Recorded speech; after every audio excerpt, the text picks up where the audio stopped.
এবার ঢাকাবাসীর ঘাড়ে নিঃশ্বাস ফেলছে ভয়ঙ্কর সাপ রাসেল ভাইপার।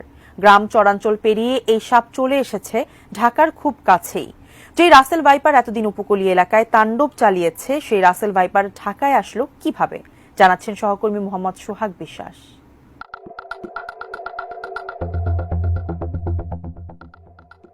রাজধানী ঢাকার কাছেই মানিকগঞ্জের কিছু এলাকায় গত ৩ মাসে বিষধর রাসেল ভাইপারের সাপের কামড়ে অন্তত ৫ জন মারা গেছেন।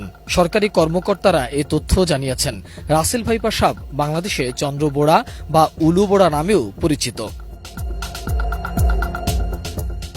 বাংলাদেশে যেসব সাপ দেখা যায় সেগুলোর মধ্যে এটি সবচেয়ে বিষাক্ত বলেই বিশেষজ্ঞরা বলে থাকেন। এর আগে ২০২১ সালে দেশের উত্তর পশ্চিমাঞ্চলের কয়েকটি এলাকায়, বিশেষ করে পদ্মা তীরবর্তী কয়েকটি জেলা ও চরাঞ্চলে এই সাপের কামড়ে ২ জন নিহত হয়েছেন, বেশ কয়েকজন আহত হয়েছেন।